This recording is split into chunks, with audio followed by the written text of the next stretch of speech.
What is going on, guys? It is Wrestlelamia here, back with another video. Now it's time for Night of Champions as WWE crowns this year's King and Queen of the Ring. We also had a huge debut on the main roster, Bloodline 3.0 is here, a major botch to a finish, 3MB reunite, and a WWE fan arrested. Join us now as we recap WWE Night of Champions as well as look at the good, the bad, and the downright ugly. Be sure to subscribe and hit that notification bell for daily wrestling videos and follow us on Facebook for exclusive lists. Also check out our new videos on Wrestlelamia XL.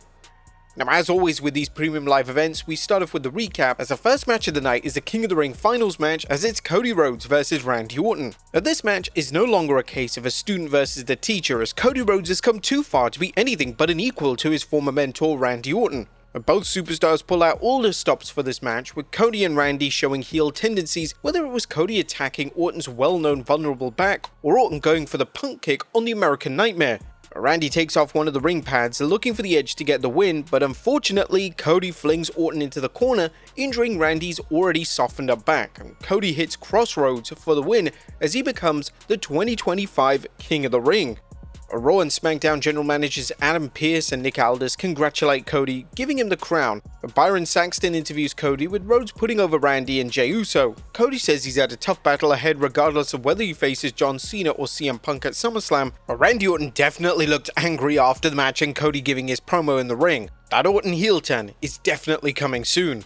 Next up, Raquel Rodriguez versus Rhea Ripley in a street fight. And the animosity between these two goes far back, and fans know Rodriguez is still looking for revenge on Ripley after the Eradicator sidelined Raquel with an injury during Rhea's run as a heel. The street fight is a mixed bag for Ripley as it allows her to rely on brawling and power moves, but it also does the same for Raquel, whose size and power rivals Ripley. Things were chaotic enough until would-be Judgment Day member Roxanne Perez showed up late in the match, giving Raquel time to recover. However, Rhea catches Raquel off the top of the table, hitting an avalanche riptide to end the match as Rhea Ripley defeats Raquel Rodriguez. Next up is Sami Zayn versus Karrion Kross with Scarlett. This is a match Karrion Kross goaded Sami Zayn into getting, and it's actually his first PLE match since Crown Jewel 2022.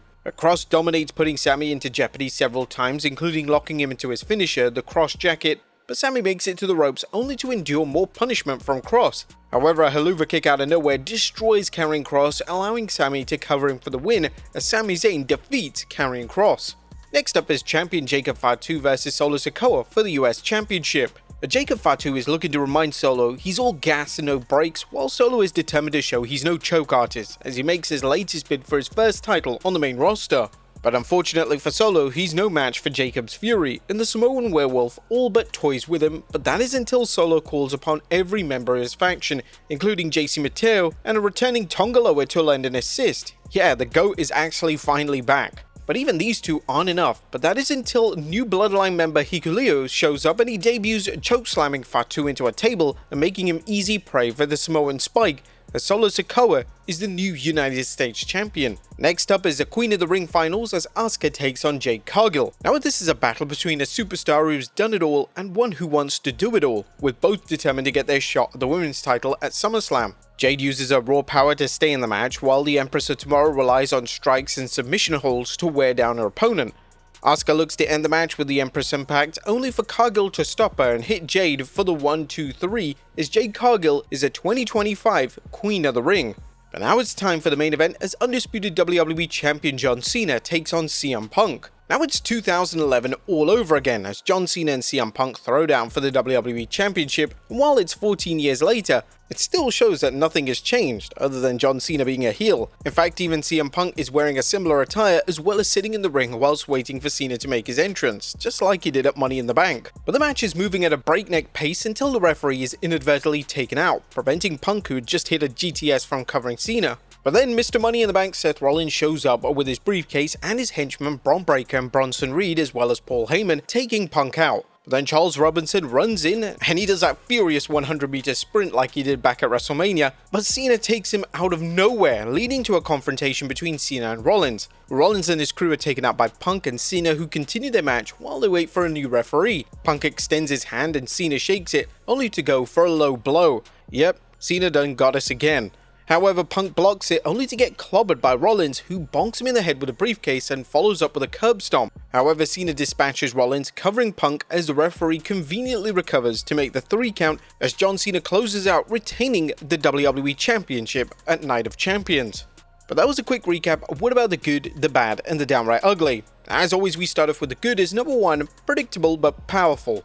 A Cody Rhodes King of the Ring win over Randy Orton wasn't exactly a big shocker. Nevertheless, the match delivered, with Rhodes and Orton wrestling like this was a retirement match. No mercy was shown, and fans are already speculating whether Cody and or Randy are beginning the road to playing heels. In fact, Cody was definitely a little bit heelish in that match, right? I mean, he was targeting Randy Orton's back like it was nothing. The announcers enhanced this match by playing up Cody and Randy's history, along with Orton's goal of winning his 15th World Championship. Cody's win will also get him a rematch for the World title, but savvy fans already know Cody is headed for a collision with Randy Orton soon enough, but just when remains to be seen. Oh yeah, bonus points for WWE bringing back Randy Orton's original pyro, the Golden Shower. Yeah, I did call it that. Number 2, Raquel's redemption.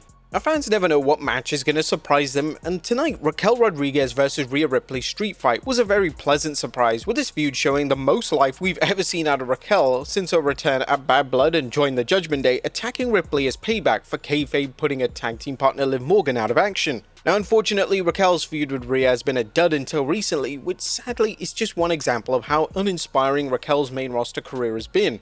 Now, to be fair to Raquel, she's had some bad luck with health issues and equally bad booking. But nonetheless, there comes a time when a superstar has to rise to the occasion or start avoiding their phone on Fridays. But thankfully, Raquel's attack on Rhea on Raw this week and tonight's match was arguably the best work that we've ever seen from Rodriguez, a sign that she's not looking at the rearview mirror, but laser focused on making a mark. Number 3, referee to the rescue.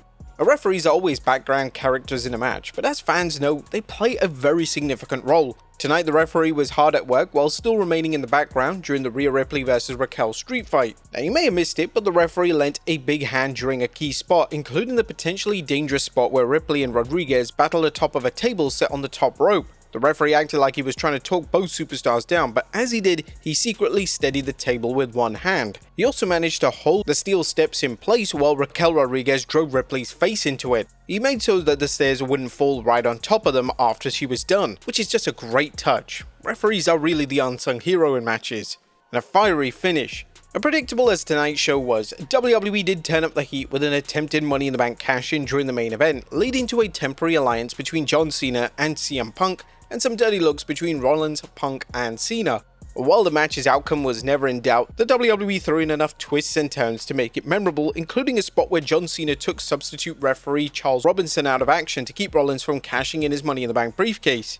It also kept everyone strong in the match. Rollins didn't have to cash in, John Cena retained, and CM Punk lost at interference. We gotta say that this one definitely isn't done between Cena and Punk, and hopefully they will revisit it before Cena ends up hanging up his boots for good come December. All in all, whilst the interferences weren't quite as spectacular as WrestleMania 40's ending, in fact it was kind of random having Penta there, it was good enough, and to be fair, I liked the finish. But that was a good. What about the bad? Is number 1, Karen at a crossroad. And what's next for Karrion Kross? Well, it's difficult to understand why WWE continues to job Karrion Kross out, as Night of Champions solidified his record of almost 0 wins at PLEs. In fact, he's only won once, and that was against Drew McIntyre at Extreme Rules. But fans have got to wonder whether the former 2-time NXT champion will sign a new deal with WWE after his lackluster booking. Right now, it's hard to imagine why Kross would even want to stay given WWE's track record with him. It was bad enough watching Vince McMahon's booking at Kross, as who can forget that damn helmet, but Triple H, who supposedly knows how to book NXT talent on the main roster, hasn't done anything significant with Kross. Kross has never looked better, and his social media skills have turned him into a fan favorite, even though he's been stuck in endless backstage segments. Tonight's loss to Sami Zayn all but confirms WWE really doesn't have anything planned for him, and while rumor has it that WWE officials see big things ahead for him, fans are understandably skeptical after hearing the same thing about Finn Balor over the last 2 years. Now, hopefully this isn't a one and done between Sami Zayn and Karrion Kross, and hopefully they will revisit the match at SummerSlam with Kross getting the big W. Right now we can only think that Sami Zayn won because it made the Saudi fans happy. Number 2, Bloodline 3.0. Now, is the Bloodline really dead at this point? We have a whole new bloodline including Hikuleo, Solo Sikoa, TALA Tonga, Tonga Loa, and JC Mateo, but the faction right now just seems like a Timu version of the bloodline. Solo Sikoa is more or less a comedy act, JC Mateo just has zero aura and we don't even know what WWE has done to him, Tonga Loa is botch extraordinaire, and Hikuleo just seems like an add-on at this point. WWE is just making it worse as now Hikuleo will be known as TALA Tonga in the bloodline. I mean, this honestly sounds like a name that Vince McMahon will just pull out of a hat because the guy's tall. What has WWE done to the bloodline? Now, of course, we should always give this some time, but it just feels like the bloodline has just been milked to death at this point. Number 3, insulting the fans' intelligence. And does WWE think its fan base is stupid? What else can explain how Solo Sikoa captured the United States champion with blatant help from JC Mateo, Tonga Loa, and TALA Tonga? While we understand WWE wants Jacob to chase Solo for the title in a classic scenario of overcoming the odds, the match itself was overbooked, with the referee apparently suffering a temporary case of blindness as he overlooked interference from 3 different wrestlers. The WWE could have just easily booked this as a no DQ bout to write off the interference. And number 4, a botched finish. Did Jade Cargill deserve to become this year's Queen of the Ring? While Cargill isn't the first wrestler with a great look to get a major push despite some very obvious in-ring limitations, nobody could overlook the botch finish that happened against her and Asuka. While we absolutely love Jade Cargill's Storm cosplay, I mean she really did slay in that, nobody could have overlooked the fact that she had botched the finish in such a horrendous way possible. Whilst the match was okay enough, the finish saw Jade Cargill go for a pin, but then completely slip up and still hold Asuka's legs for the cover, even though her shoulders were clearly up. It just made the win totally invalid. Wouldn't it have been better if they just tried to redo the finish? Now, it was nothing downright ugly tonight, but it was another predictable PLE where anyone stunned by the match outcomes were tuning in for the first time ever. Fans are increasingly becoming jaded with the WWE product, and PLEs like this offer no incentive for fans to watch or expect anything new. The reality is that WWE is making so much money phoning it in, it has no reason to want to rock the boat. A pattern that unfortunately longtime fans have seen before, including WCW in the late 90s and the WWE in the 2010s. But what do you guys think of Night of Champions? Let us know in the comments down below. Now let's move on to the news. Now, a news story looks at a WWE fan arrested. A WWE wrestling fan is facing serious legal trouble after allegedly attempting to break into WWE superstar Liv Morgan's Florida home. Sean Chan, 41, from Scarborough, Ontario, flew from Canada to Orlando on May 26, 2025. He claimed to the US Customs that he was staying at a WWE Performance Center. However, 5 days later, surveillance footage captured him outside of Morgan's private residence about 2 hours from the airport. He was seen walking around the yard before approaching the front door, where he checked under the doormat for a key and repeatedly tried the lock, unsuccessfully. But even more concerning was that he picked up an air rifle pellet gun left on the porch, a Sig Sauer MCX .177 capable of firing metal pellets at 600 feet per second. He reportedly sat with the weapon on Morgan's porch for over 2 hours. Before leaving, Chan placed a handwritten note near the front door claiming that the visit was friendly and stating, "I just wanted to let you know I was here." The note bizarrely mentioned online gaming disputes and included Chan's personal contact information. He was arrested on June 3rd in Orange County, Florida, and is currently facing federal charges. Now, this is a really disturbing incident and has certainly raised concerns about weird behavior from fans, as well as wrestlers' safety. WWE hasn't commented on the case, but the situation highlights the increasing risks public figures face from obsessive fans. We're just glad that Liv Morgan is okay. And finally, 3MB reunite.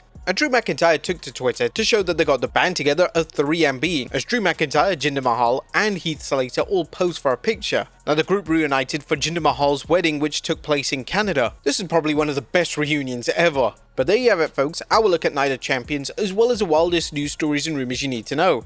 Be sure to leave your comments down below. I'll see you next time with some more wrestling content.